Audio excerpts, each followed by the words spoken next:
대부분의 사람들은 그 사람이 무슨 직업을 가졌는가에 관심이 있습니다. 고위 공무원인지, IT 회사에 일하는지, 아니면 금융회사에 일하는지, 아니면 대기업에 다니는지, 아니면 학교에 다니는지 관심이 있습니다. 왜 그렇습니까? 돈을 좀 많이 버는가? 아니면 공부를 좀 많이 했는가? 거기에 대해 관심이 있는 거죠. 그렇죠? 그럼 하나님의 관점에서 본다면 누가 어디에 무슨 직업을 가지고 있는가가 중요하지 않습니다. 그 직업을 통해서 무슨 일을 하고 있는가가 중요한 것이죠. 아무리 세상에서 바라고 있는 그런 높은 것, 돈 많이 버는 그런 직장에 다닌다 할지라도 하나님과 아무런 관계가 없다면 그것은 결코 성공한 인생이 아닌 것. 이 세상에서 우리는 세상 일을 분명히 있습니다. 그렇죠? 다 하나님의 일을 하는 것은 아닙니다. 그러나 어떤 것을 하든지 간에 그걸 통해서 하나님의 영광을 드러낼 수는 있다는 겁니다. 그것이 중요하다는 거죠. 거기는 우리가 알지 못하는 수없이 이름 없는 크리스찬들이 굉장히 많은 것입니다. 요소요소에 다 들어있습니다. 심지어 우리가 알지 못하는 그런 나라들에 가서도 섬기는 사람들이 있다는 겁니다.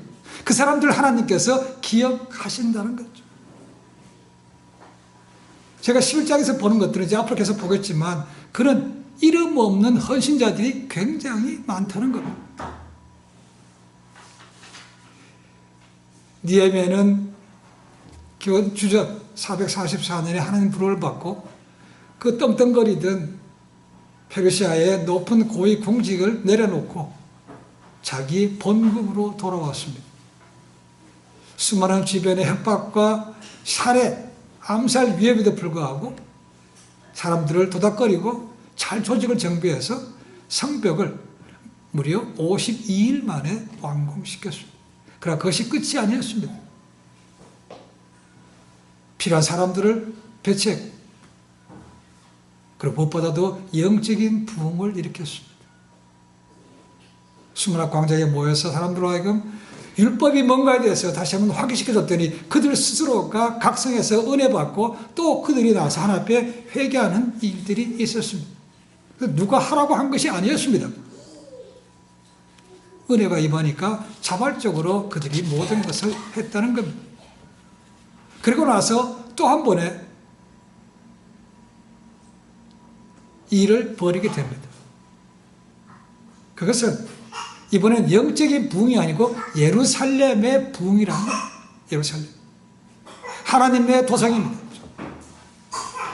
이스라엘의 수도, 하나님의 성전이 있는 곳입니다. 하나님의 영광이 있는 그런 곳이라는 거죠. 그것이 핍박하게 황폐하게 돼서는 안 되는 것이죠. 그죠?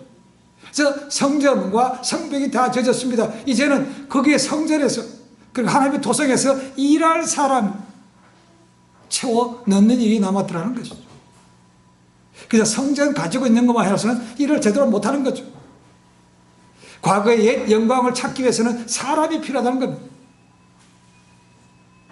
그런데 자기 기반을 버리고 쉽게 바깥에 있는 사람들이 안으로 들어오지 않았다는 겁니다. 그래서 두 가지를 내세웠다고 그랬습니다. 하나는 자발적으로 여러분 가운데 스스로 하나님께서 도전을 주시면 바깥에 있다가 이 안으로 들어오십시오. 성 안으로 들어오십시오.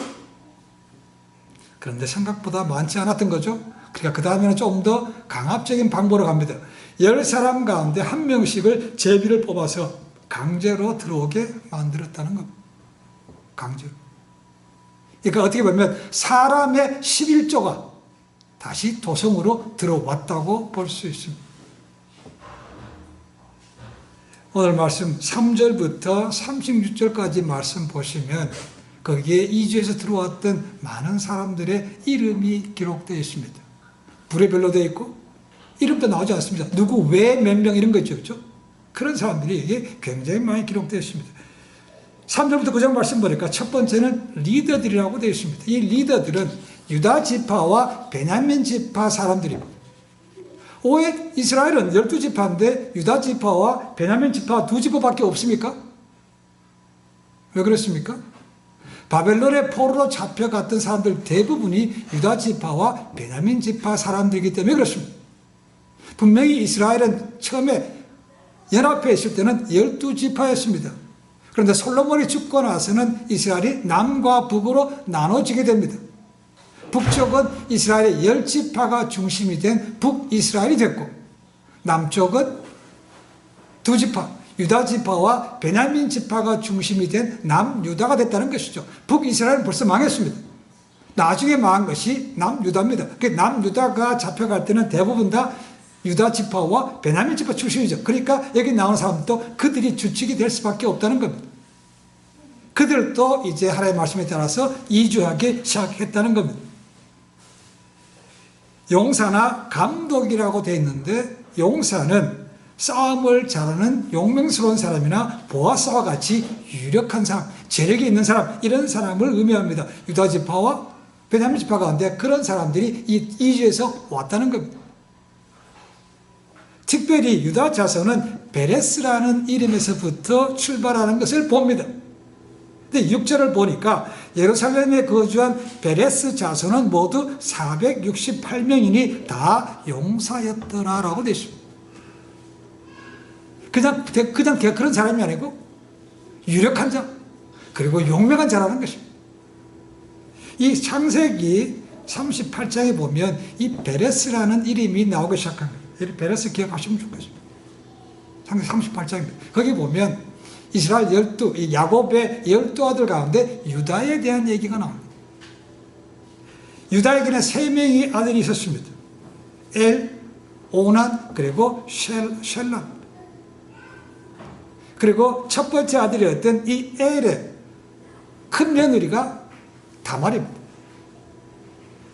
그런데 성경에는 기록되어 있지 않습니다. 이 엘이 하나님 보시기에 악을 범했다는 거죠. 그래서 하나님께서 그를 치어서 죽게 만들었습니다. 그러니까 다말은 졸지에 남편을 잃은 겁니다. 그런데 자녀가 없어요. 지금도 한국에서는 아마 그럴 겁니다. 이 장남, 장손, 중요하게 생각하죠. 대가 이어서 넘어갔다는 거죠. 이 다말은 남편이 엘이 장손이죠. 어떻게 보면. 근데 죽었어요. 자식이 없어요. 그럼 대가 끊어지는 거 아닙니까? 그죠?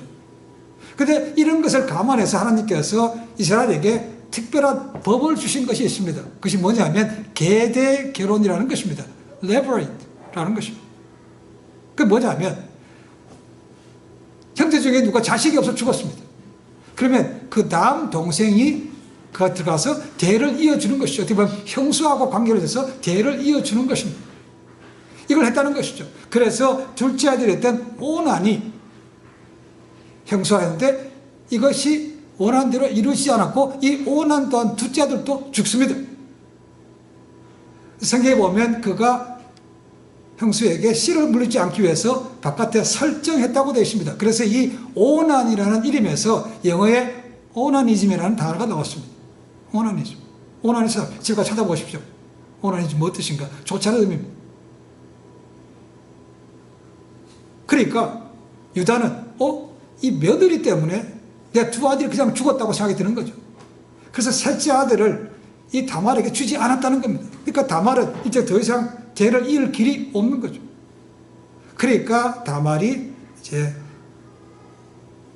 시아버지 몰래 작전을 바꿔서 시아버지가 양을 몰고 멀리 바깥으로 오는 중에 거기 가서 마치 몸을 파는 여인 것처럼 가장해서 임신하게 됩니다. 그리고 임신해서 아들이 쌍둥이였습니다. 그리고 그 쌍둥이 이름이 하나는 세라였고 두 번째 나오는 이름이 바로 여기 나오는 베레스입니다. 마태복음 1장에 나오는 족보에 의하면 이렇게 되어 있습니다. 아브라함이 이삭을 낳고 이삭이 야곱을 낳고 야곱은 유다와 그의 형제들을 낳고 유다는 다말에게서 베레스와 세라를 낳고 베레스는 헤스론을 낳고 되어 있습니다. 그러니까 이 세라와 베레스 가운데 누굴 통해서 내려가는 겁니까? 족보가? 예수님의 족보가? 베레스를 통해서 넘어간다는 것입니다. 그리고 그것이 넘어가는 게 어디까지 가는가? 다윗까지 간다는 거죠. 이 마태복음의 특징은 예수님이 다윗의 후손이다. 그래서 왕이 된다. 예수님이 왕이라는 겁니다. 그래서 왕의 복음이라고 얘기합니다. 유다는 야곱의 넷째 아들입니다. 그리고 유다가 활동하던 시대를 따지고 본다면 지금 이 느헤미야가 활동하던 때보다 거의 1000년 전의 사람이라고 볼 수 있습니다. 족장시대로 시작하는 것이 아브라함 때가 대부분 주전 2000년 됩니다. 모세가 주전 1500년대 활동한 사람, 다윗은 주전 1000년대 활동한 사람, 그 다음 마지막으로 말라기 500년 때 끝나는 것이 이스라엘 큰 것으로 나누면 그렇게 됩니다. 그러니까 베레스라는 이름은 이미 지금보다 1500년, 1000년 전에 있었던 사람인데 지금도 그 계파가 이어져 내려오고 있다는 것이죠. 그리고 7절부터 9절 말씀 보시면 그 다음에는 베냐민 자손에 대해서 기록합니다. 이 유다 지파 사람보다 훨씬 더 인원이 2배나 많은 928명이라고 기록되어 있습니다. 베냐민 지파입니다. 이 베냐민 지파에 대한 슬픈 기록은 사사기 끝부분에 나옵니다. 사사기 끝부분에 4장 정도에 가면 이스라엘에 만연했던 그 당시에 동성연애 같은 것이 나옵니다. 거기에 연루된 것이 바로 이 베냐민 지파입니다. 이 음란한 것에 대해서 이스라엘 나머지 11지파가 그냥 볼 수가 없어서 베냐민 지파 자기 동족을 쳐서 거의 멸하게 됩니다. 그런데 문제가 생겼습니다. 그렇게 씨를 말려버리면 이스라엘 12지파가 이제는 11지파로 바뀐다는 겁니다. 그때서야 이스라엘 나머지 11지파가 하나님 앞에 나가서 얘기합니다. 하나님, 저렇게 다 쓸어버리면 이 지파가 줄어듭니다. 한 지파가 없어집니다. 그것을 막게 하옵소서라고 해요. 그래서 그들 가운데 딸 가진 사람들이 이 베냐민 지파 사람들과 특히 실로에 있던 여자들 보내서 그들과 혼인관계를 맺어지게 되고 그래서 이 베냐민 지파가 이어지게 된다는 거예요. 이 베냐민 지파에서 우리가 기억될 사람은 두 사람입니다. 구약의 한 사람, 신약의 한 사람. 둘 다 이름이 똑같습니다. 누굽니까? 사울이죠. 이스라엘의 초대왕 사울. 그가 하나님 앞에 부름받기 전에는 굉장히 겸손했고 효자였습니다. 굉장히 부끄러웠던 사람이었습니다. 근데 마지막에는 틀어져서 하나님 앞에 범죄하는 바람에 그 아들과 함께 압살롬과 함께 아주 비참한 최후를 맞이하게 됩니다. 그 신약에 와서는 똑같은 이름 가졌던 바울이라고 알고 있는 사울입니다. 그도 베냐민 지파죠.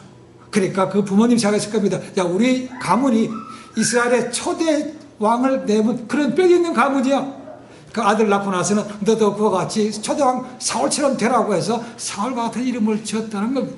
이 사울이라는 이름의 뜻은 큰 자입니다. 큰 자. 근데 바울은 뭔가? 헬라 말은 파울로스라고 되어 있는데 작은 자입니다. 사울로 지내다가 어느 순간 예수 믿고 나서 사도행전을 보시면 복음 전파하다가 그의 이름이 바울로 바뀐 것을 볼 수가 있습니다. 계속해서 그의 자손들이 지금까지 대를 이어서 내려오고 있습니다. 이 역사를 통해서 하나님께 주시는 교훈은 뭐냐면 하나님은 누구라도 쓰실 수 있다는 겁니다. 무슨 가문이 좋고 뼈대 있는 가문이고 그런 사람만 쓰는 것이 결코 아닙니다. 그렇죠?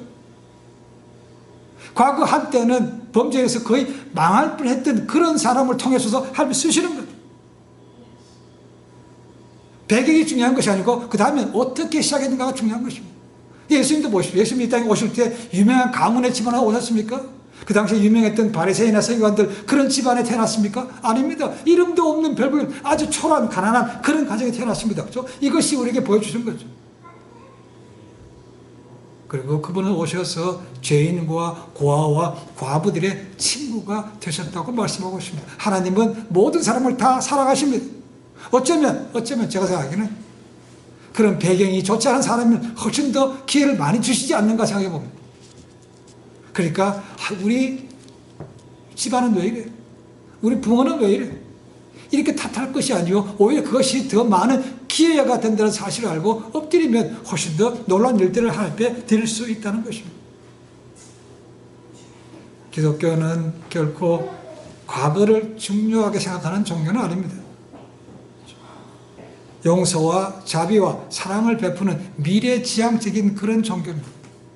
그러니까 지금 자기의 배경에 대해서 탓하지 마시고 자신을 한번 하나님 앞에 들여보시면 하나님께서 놀라운 일을 그를 통해서 하실 겁니다. 첫 번째는 이들이었고 두 번째는 10절부터 14절 말씀 보니까 제사장들이 나왔습니다. 제사장. 제사장들은 당연히 성전이 있는 예루살렘에 있어야 되는 거 아닙니까?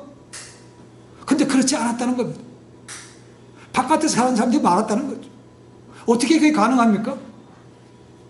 제사장들은 하나님께서 성전에서 일하도록, 하나님의 일을 하도록 부름받은 모든 제의라든가 오프링, 제사 드리는 것을 담당했던 사람이 제사장이죠. 그렇죠? 그리고 아론의 아들들만이 제사장이 되는 겁니다. 근데 어떻게 바깥에 나갈 수 있습니까? 이스라엘 12지파가 흩어져 살 때 그들 지파 가운데도 제사장들이 나가 살았다는 걸 볼 수 있습니다. 그러니까 공식적으로 바깥에 나가 살 수 있는 것이죠. 그러다가 자기 순번이 되면 다시 성전에 있는 곳으로 예루살렘으로 들어와서 거기서 자기 직무를 마치고 다시 집으로 돌아간 것이죠. 지금도 마찬가지였습니다. 그런데 그들 가운데서도 이제 자원해서 그러면 이제는 밖으로 왔다 갔다 하지 않고 출퇴근하지 않고 그냥 예수에 살겠습니다라고 헌신한 사람들이 있었다는 것입니다. 이들이 보면 1192명이라고 되어 있습니다. 여기 나오는 그 숫자를 합치면, 세 개를 합치면 1192명입니다. 성전 내부에서 일하는 사람이 822명이고 그 외 장소에서 사역하는 자가 370명이라고 되어 있습니다. 근데 역대상 9장 13절을 보시면 총 인구가 1760명이라고 되어 있습니다. 조금 차이가 있습니다. 뭐 기록된 것이 차이는지 그건 정하지 않습니다. 자, 이 당시에 인구로 볼 때 제사장 요즘 얘기하면 목회자들이 한 1800명 되는 거 너무 많은 거 아닙니까? 그렇게 생각이 들 수 있습니다. 그렇죠?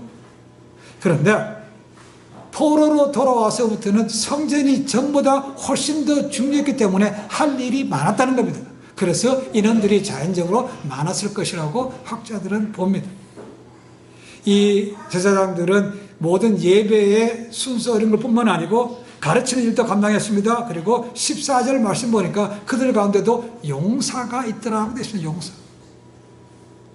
힘이 센 사람들이죠. 여차하면 이 예루살렘을 방어하는 일에도 힘으로도 거기서 보탰다는 것을 알 수 있습니다.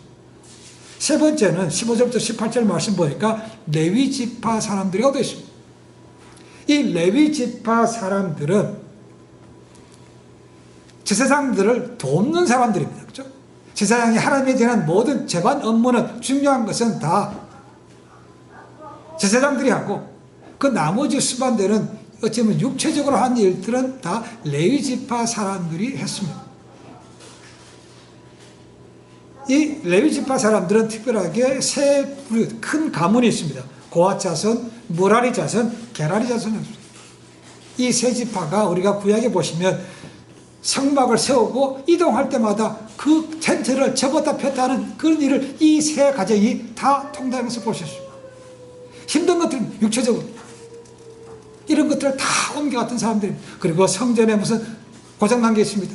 파괴된 것이 있어요. 그걸 수리하는 것도 이 바로 레위 지파 사람들이 했다는 것이죠. 그리고 여호수아 21장에 보시면 이들도 하나님이 기업되기 때문에 특별하게 그들을 땅을 주지 않았습니다. 근데 그들이 살 수 있도록 그리고 제사장들에게 재물을 레위 사람들에게 11조를 갖다 주는 거죠. 재물을 드립니다. 그러면 그 양들이나 소 이런 것들을 키울 장소가 필요하니까 그들에게 특별하게 성읍을 주셨다고 말씀하고 있습니다. 그리고 17절 말씀 보시면 이 레위 지파 가운데 두 사람의 중요한 이름이 나옵니다. 하나는 아삽이라는 것이 있고 하나는 여두둔이라는 것이 있습니다. 17절에 나옵니다. 이 사람들은 많이 들어보신 것 같지 않습니까? 아삽이라는 사람 이름 어디에 나옵니까? 시편에 나옵니다. 시편.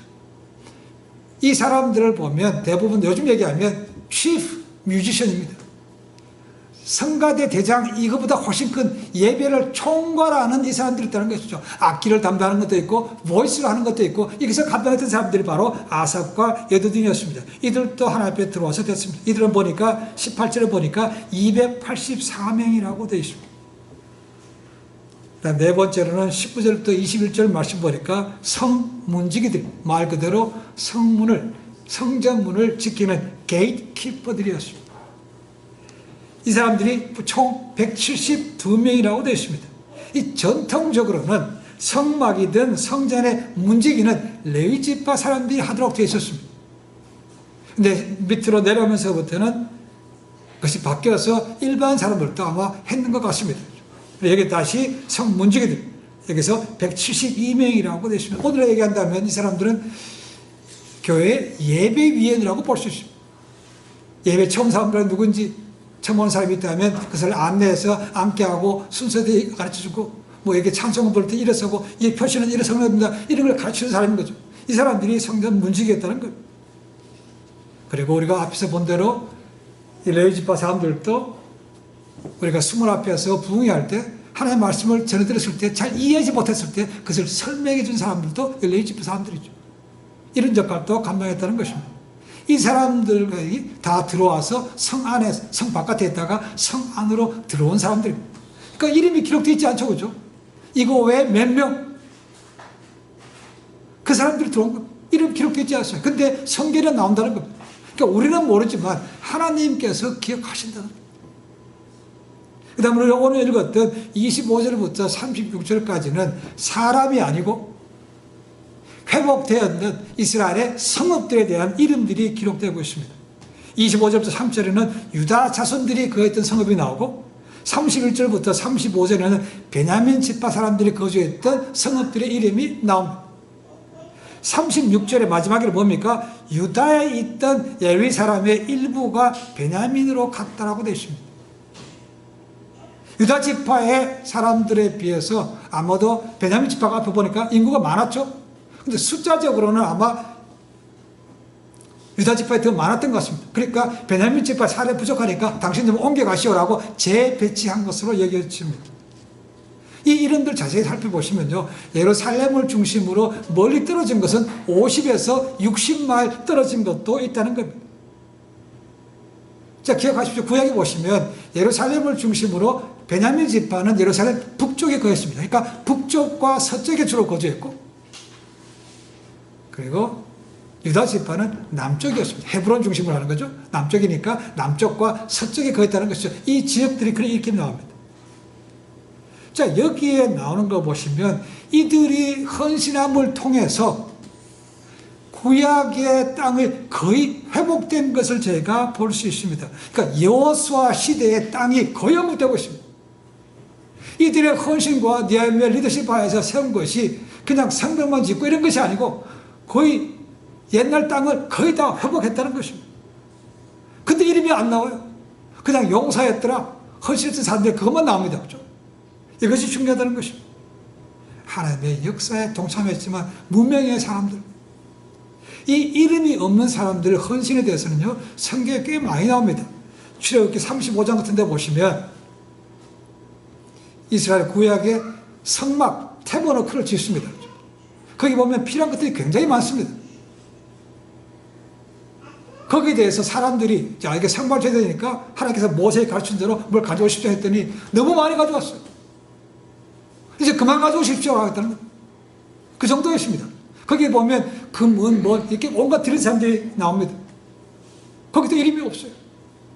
역대상 29장에 보시면 솔로몬이 이제 정식으로 성전을 지을 때 하나님께서 너는 안 되고 다윗은 너는 안 되고 너 아들 솔로몬에 가서 지다고. 근데 아버지 다윗이 엄청나게 많은 준비합니다. 그렇죠? 그때도 많은 사람들이 금, 은, 동, 나무, 돌 이런 것을 무지무지 자원해서 넘치도록 가져간 것을 볼 수가 있다는 것이죠. 그래서 성경에 보시면 그 하나님 일을 할 때 무명에 헌신된 사람들이 굉장히 많은 것을 볼 수가 있습니다. 그들을 통해서 하나님께서 역사하신 거예요. 우리 이걸 통해서 보시면 하나님께서는 기술이나 달란트를 가진 사람들을 잘 활용하신 것을 볼 수가 있습니다. 그들 가운데는 넉넉한 사람도, 유력한 사람도 있었을 거지만 그렇지 않은 사람도 있었을 겁니다. 그렇죠? 근데 그들은 기쁨을 하나님 앞에 드렸다는 것입니다. 그러니까 봉사한다는 것을, 헌신한다는 것은 반드시 세상적으로 유력한 사람일 필요는 없는 겁니다. 그리고 사람들이 다 저 사람 대단하네 그런 칭찬받는 것도 아니었습니다. 그래서 하나님께서 보시기에 기쁨으로 자원해서 한 것이었지 누굴 바라보고 내가 이렇게 하면 사람들이 칭찬하겠지 이런 것은 아니었다는 것입니다. 그렇게 해서 봉사가 되어서는 안 되는 거죠. 자, 우리 모두도 하나님으로부터 달란트, 기프트, 은사를 받았습니다. 그렇죠? 성경에 보시면 최소한 사람에게 각 사람에게 한 가지 이상씩은 주셨다고 말씀하십니다. 그걸 써야 되는 것이죠. 쓰지 않으면 그냥 사장되는 거예요. 성령의 역사가 나타나지 않는다는 겁니다. 그것을 다 들었을 때 합치면 하나님께서 놀랍게 합력해서 놀라운 일을 하시는 거죠. 성경에 보시면 이 은사의 종류가 꽤 많이 나옵니다. 저는 그 가운데 이 중보 기도가 중요하다고 생각합니다. 중보. 당연히 평상시에 어디든 기도하신다고 생각합니다. 그렇죠? 근데 지금 바라는 것은 여러분 이 예배 때, 저는 뭐 성전이 없으니까 와서 이제 설치하고 합니다만은 예배 때 조금 일찍 오셔서 한번 예배를 위해서 기도해 보시라는 거예요. 저는 그것이 안 되면 집에서 오시기 전에라도 예배를 위해서 한번 기도해 보십시오. 그냥 겨우 시간 맞춰서 오는 게 아니고 미리 오셔서 5분, 10분, 저는 10분 이상 전에 온 사람을 못 본 것 같아요. 오셔서 자리에 앉으셔서 이 예배를 통해서 먼저 자기를 마음에 들고 하는 예배가 정말 하나님께 보시기에 합당한 기쁜 예배가 되게 앞서서 기대해 보시라는 것. 이것이 중요하다. 그것이 준비된 마음인 거죠. 이름도 없는 허신자들이 있었기 때문에 놀라운 역사가 이루어졌습니다. 돌아서 생각해 보십시오. 이들이 바벨론 포로에서 왔는데 뭐 기반이 있겠습니까? 없죠. 물론 거기 떠나올 때 가지고 있던 뭐 돈 같은 거는 가져왔을지 모르겠습니다. 기금석 가져왔을지 모릅니다. 그것 전부 있어서 와서는 이제 모든 것이 새로 시작하는 겁니다. 어떤 사람 돌아와서 보니까 예루살렘 성벽이 무너졌어. 아, 이거 안전하지 않네. 그러니까 그 안에 거하기를 싫어한 거죠. 그죠? 그러니까 자기 옛날 고향으로 간 것이죠. 아니면 터전을 잡기 좋은 그런 곳에 가서 그냥 정착해서 살았다는 겁니다. 가장 먼저는 뭡니까? 내 먹고 사는 게 중요한 것이죠. 그것도 한 것이죠. 그러다 보니까 성전도 늦게 지연되는 것이고 성벽은 그냥 내버려 둔 것입니다. 그런데 하나님께서 내면을 보내시고 성벽까지 지게 하면서 이 보는 관점이 달라진 거죠. 야, 우리가 언제까지 이렇게 성벽 없이 이렇게 헐벗고 굶주리고 황폐하게 살 거야? 이거 되지 않는다는 것이죠. 그래서 자기의 하던 일들을 일단 내버려 두고 자기 권리, 자기 편한 것을 포기하고 하나님의 일에 먼저 들었다는 겁니다. 그렇게 헌신된 문명의 사람들을 통해서 이런 놀라운 역사가 이루어진 거죠. 우리가 앞에서 봤습니다. 성벽을 지을 때도 그랬습니다. 그렇죠? 자기 집 앞을 지킬 때도 자기 집 앞부터 지키기 시작했습니다. 그렇게 만들어준 거죠. 그래야 더 열심히 할 수 있는 거니까. 그리고 성벽이 완공된 다음에 이주한 것도 얘들은 하나님의 일을 먼저 생각하고 들어왔습니다. 물론 다 기쁜 것은 아니었을 거라고 생각합니다. 이스라엘의 구약의 역사를 보시면 이스라엘의 이 경계가 나옵니다. 북쪽에서는 단에서부터 남쪽으로는 부엘세바까지 이 팔레스타인 지방의 굉장히 넓은 지역을 이들이 가지고 있었습니다. 단에서 부엘세바. 그런데 북이스라엘이 망한 다음부터는 남쪽으로 내려온 거죠. 그죠? 남쪽으로 내려왔기 때문에 북이스라엘이 망하고 남쪽의 경계를 보니까 이 열왕기 23장 8절에 보시면 게바에서부터 부엘세바라고 되어 있습니다. 단은 북쪽에 있기 때문에 없습니다. 갈릴리보다 북쪽이 없어졌죠. 그죠? 그러니까 남쪽에는 게바 보니까 게바라고 되어 있습니다. 그래서 31절 보니까 베냐민 지파는 게바에 거주했다고 말하고 있는 거죠. 남유다 지파는 최남단이었던 부엘세바에 거했다고 되어 있습니다. 그러니까 구약에 나왔던 이스라엘 거의 똑같은 땅이 회복됐다는 것입니다. 무엇으로 통해서요? 이 문명의 많은 헌신된 사람들 통해서 그 옛 땅이, 옛 영화가 이제 회복되기 시작한 겁니다. 절망은 눈덩어리와 같아서 처음에는 작다가 지날수록 점점점 크게 들어옵니다. 그래서 감당이 안 돼. 그래서 어떤 사람 얘기합니다. 절망이야말로 가장 큰 무서운 질병이라고 얘기합니다. 거기 갇히면, 한번 갇히면 벗어나오죠. 그러나 우리가 하나님을 바라보고 우리의 신앙이 회복되고 그렇게 하면 그 절망이 소망과 희망으로 바뀌는 겁니다. 내가 뭘 할 수 있겠어? 내 혼자 빠진다고 뭐 달라지겠어? 뭐 차이 있겠어? 이렇게 하다 보면 그 빈재를 통해서 하나님 역사가 이루어지지 않는 거죠. 딜레이 되는 겁니다. 근데 한 사람 빠진다고 사는 사람이 많다고 생각해 보십시오. 그러면 그 구멍이 얼마나 크겠습니까?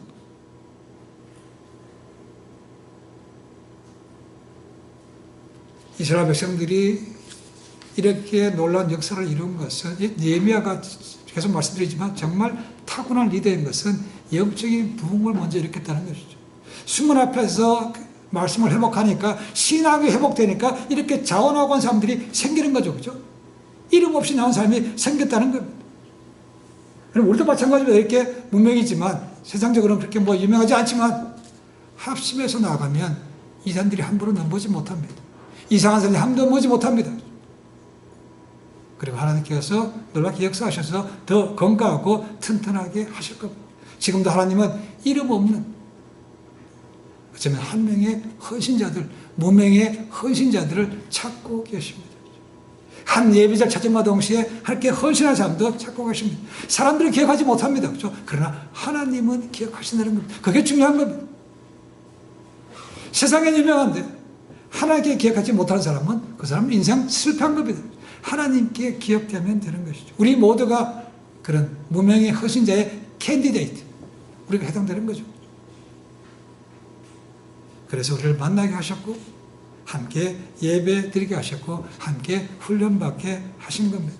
우리는 다 서로를 필요로 합니다. 우리 모두가 다 가진 것은 아니죠. 다 할 수 있는 것도 아닙니다. 그러니까 필요한 것을 서로 메워가라고 우리에게 지체들을 주신 거죠. 다들 바쁩니다. 그렇죠? 다들 바쁩니다. 그러나 정말 귀한 것들을 위해서 자기 시간을 좀 떼놓을 수 있어야 된다는 거죠. 내 편한 것, 그 좀 죽일 수 있어야 된다는 거죠. 공동체를 위해서라면 좀 헌신할 수 있어야 된다는 거죠. 우리가 그렇게 할 때, 우리의 마음이 다시 한번 주님을 향할 때, 우리의 신앙과 믿음이 회복될 때 하나님께서 보셔서 선을 이루시고 하나님의 영광이 드러나게 하실 것입니다. 이걸 통해서 다시 한번 하나님이 찾으심을, 하나님께서 우리를 지금도 부르심을 기억하시고 자기 자신을 내드리고 헌신함을 통해서 우리 모두가 하나님의 영광을 보고 또 사람들에게 세상에서 하나님과 교회에 관심을 갖게 만드는 그런 일에 앞장서는 우리 모두가 되시기를 주님을 간절히 축원해 드립니다. 기도하겠습니다.